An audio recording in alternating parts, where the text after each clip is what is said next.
दोस्तों आप देख रहे हैं डीएलएस न्यूज़ पॉइंट। हम बात करेंगे देश दुनिया की तमाम बड़ी खबरों पर और कुछ खबरें ऐसी है जो आपके लिए जानना बहुत ज़रूरी है, इसीलिए वीडियो को पूरा ज़रूर देखना और कमेंट बॉक्स में ये भी बताएं ये वीडियो आप किस शहर राज्य से देख रहे हैं। तो चलिए नज़र डालते हैं आज की तमाम बड़ी खबरों पर।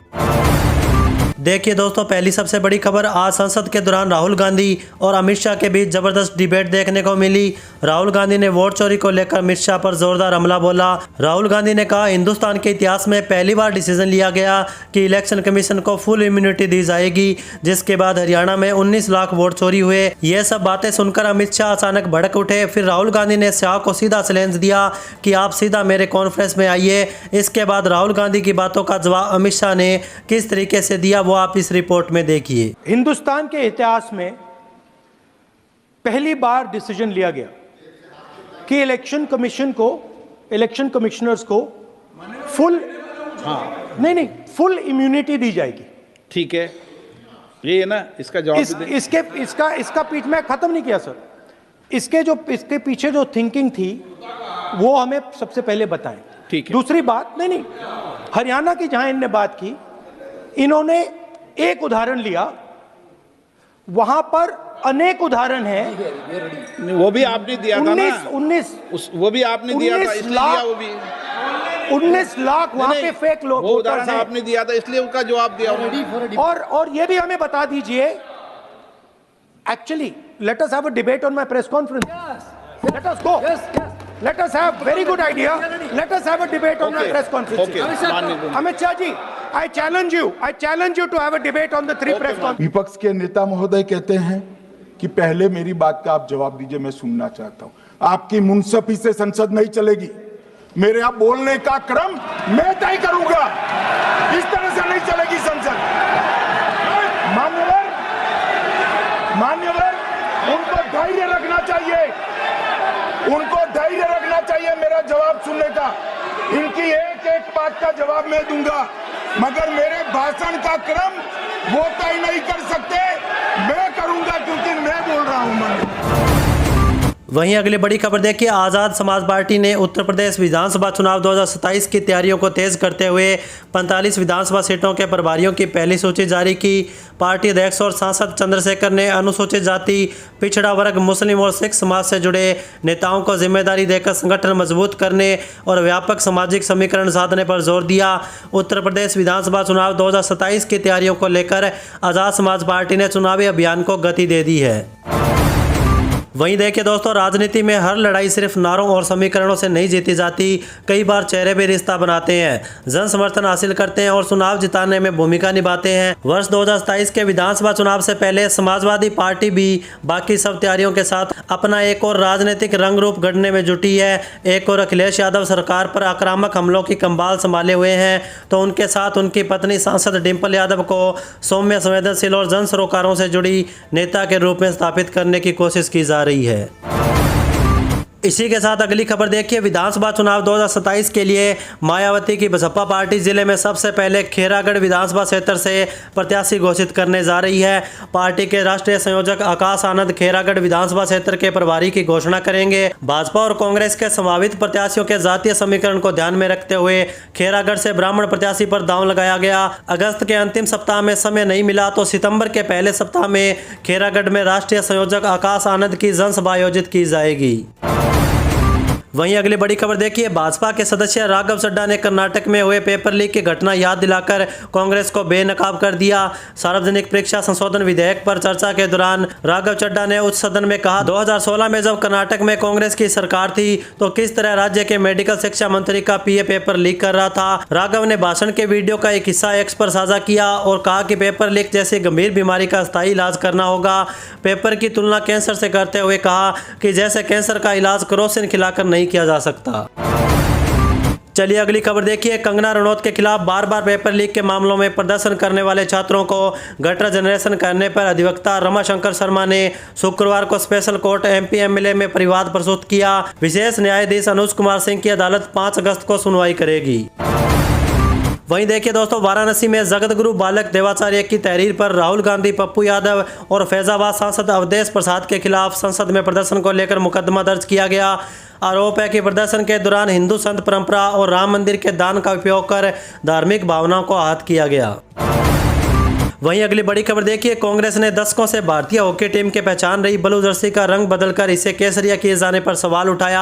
पार्टी ने इसे संकीर्ण राजनीति करार देते हुए हॉकी इंडिया कार्यकारी बोर्ड की जानकारी के बिना जर्सी का रंग बदले जाने को लेकर केंद्र सरकार और संघ पर तीखा हमला भी किया। कांग्रेस का कहना है कि देश के राष्ट्रीय स्वतंत्रता आंदोलन में कोई जिनका योगदान नहीं रहा, वे अब राष्ट्रीय प्रतीकों को बदल रहे हैं। चलिए अगला अपडेट देखिए, रसोई गैस उपभोक्ताओं को अपने कनेक्शन की केवाईसी कराना जरूरी होगा। वे अगर केवाईसी नहीं कराते हैं तो उन्हें 15 अगस्त के बाद जो सिलेंडर मिलेगा वह महंगे दाम पर मिलेगा। रसोई गैस कंपनियों ने सभी एजेंसियों को यह पत्र जारी कर कहा 15 अगस्त तक ग्राहकों की केवाईसी करा ली जाए। जिले में लगभग 6 लाख गैस कनेक्शन धारक हैं, इसमें 80% यानी 4,80,000 ने अभी तक अपना केवाईसी नहीं करवाया। वहीं अगला अपडेट देखिए, बांकीपुर उपचुनाव के बाद प्रशांत किशोर ने पटना के एसएसपी पर चुनाव प्रक्रिया प्रभावित करने और कार्यकर्ताओं को गलत तरीके से गिरफ्तार करने का आरोप लगाया। उन्होंने मुख्य निर्वाचन अधिकारी से शिकायत की और जरूरत पड़ने पर दिल्ली चुनाव आयोग जाने की बात कही। चलिए अगली खबर देखिए, राहुल गांधी ने शनिवार को प्रधानमंत्री नरेंद्र मोदी पर छात्रों की चिंताओं को दूर करने में नाकाम रहने का आरोप लगाते हुए छात्र उनसे माफ़ी के हकदार हैं, न कि उनकी माफ़ी के। राहुल गांधी ने प्रधानमंत्री की उस कथित टिप्पणी पर प्रतिक्रिया देते हुए कहा, भारत के छात्रों को उनकी माफ़ी की जरूरत नहीं है, वे उनसे माफ़ी के हकदार हैं। प्रधानमंत्री ने छात्रों द्वारा उनके खिलाफ की गई कथित टिप्पणियों के लिए उन्हें माफ़ करने की बात भी कही थी। वहीं देखिए दोस्तों, दिल्ली के सोनिया विहार में एक निजी इलेक्ट्रिक बस चार्जिंग स्टेशन पर भीषण आग लगी। चार्ज हो रही एक ईवी बस में आग लगने से वह पूरी तरह जल गई और पास खड़ी 4 मोटरसाइकिलें भी जलकर राख हो गई। गनीमत रही कि घटना के समय कोई मौजूद नहीं था। इसी के साथ आगे बढ़ते हैं खबरों में देखिए, पेपर लीक पर शिकंजा कसने के लिए संसद द्वारा पारित सार्वजनिक परीक्षा संशोधन विधेयक 2026 को राष्ट्रपति द्रौपदी मुर्मू की मंजूरी मिल गई। विपक्षी दलों के वॉकआउट के बीच संसद के दोनों सदनों से पारित हुआ। यह कानून अब देश भर में लागू हो चुका है। यह नया कानून पेपर लीक रोकने और सरकारी व प्रतियोगी परीक्षाओं में पारदर्शिता सुनिश्चित करने के लिए किया गया। इसका उल्लंघन करने वालों को 10 साल की सजा और 10 करोड़ रुपए तक के जुर्माने का प्रावधान रखा गया है। वहीं अगली बड़ी खबर देखिए, मुख्यमंत्री योगी आदित्यनाथ ने कृषक छात्रवृत्ति योजना की राशि 3,000 से बढ़ाकर 5,000 रुपये प्रति माह करने का निर्देश दिया। राज्य कृषि उत्पादन मंडी परिषद की बैठक में किसान सहायता योजनाओं की अवधि 2030 तक बढ़ाई गई और 2026-27 के लिए 3,025 करोड़ रुपये का बजट स्वीकृत किया गया। चलिए आगे बढ़ते हैं अपन खबरों में देखिए, केंद्र सरकार ने पेट्रोल में एथेनॉल की नीति का संसद में जोरदार बचाव किया। सरकार ने स्पष्ट किया कि अगर यह कदम न उठाया गया होता तो वैश्विक स्तर पर कच्चे तेल के दाम $135 प्रति बैरल तक पहुंचने पर देश में पेट्रोल की कीमत 125 रुपये प्रति लीटर तक पहुंच जाती। पेट्रोलियम मंत्रालय के अनुसार घरेलू स्तर पर तय कीमतों पर खरीदे गए एथेनॉल के कारण मिडिल ईस्ट संकट के दौरान उपभोक्ताओं को लगभग 30 रुपये प्रति लीटर की सीधी बचत हुई और उन्हें 94 रुपये प्रति लीटर का ही भुगतान करना पड़ा। चलिए अगला अपडेट देखिए, मुख्यमंत्री योगी आदित्यनाथ ने स्वतंत्रता दिवस को जन भागीदारी का सबसे बड़ा राष्ट्रीय उत्सव बनाने का आह्वान किया। इस वर्ष हर घर तिरंगा अभियान के तहत 5 करोड़ घरों तक तिरंगा पहुंचाने का लक्ष्य रखा गया, जिसमें 9 अगस्त से 15 अगस्त तक विभिन्न राष्ट्रभक्ति कार्यक्रम होंगे। वहीं आगे देखिए, नए महीने की शुरुआत अच्छी खबर के साथ हुई। सरकार ने 19 किलोग्राम वाले कमर्शियल एलपीजी सिलेंडर की कीमत घटा दी है।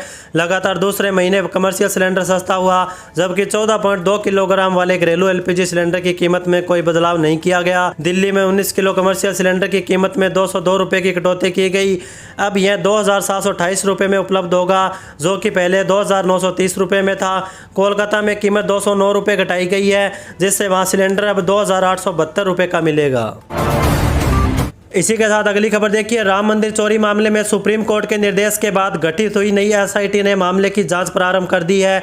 समिति के सदस्य डीआईजी सोमेन वर्मा, वरिष्ठ पुलिस अधिकारी डॉक्टर गौरव ग्रोवर मामले की बारीकी से जांच की निगरानी कर रहे हैं। चढ़ावा चोरी की जांच के क्रम में जेल में बंद 8 आरोपियों के अलावा पुलिस ने आरोपियों के संग संबंधियों व इस मामले से जुड़े अन्य 200 लोगों को नोटिस भेजा। वहीं अगली बड़ी खबर देखिए, राजस्थान विधानसभा का मानसून सत्र 20 अगस्त से शुरू होगा। सत्र करीब 2 सप्ताह से चलने की संभावना है। सत्र में भजनलाल शर्मा सरकार राज्यपाल हरिबाबू बागड़े की अनुमति के बाद यूसीसी विधेयक और पेपर लीक कानून में संशोधन से जुड़ा संशोधित विधेयक पारित करवाएगी। यूसीसी के मुद्दे पर सदन में हंगामा होने की भी संभावना है। कांग्रेस यूसीसी कानून का शुरू से ही विरोध कर रही है। साथ ही स्थानीय निकाय और पंचायत चुनाव के मुद्दे पर भी सदन में हंगामा देखने को मिल सकता है।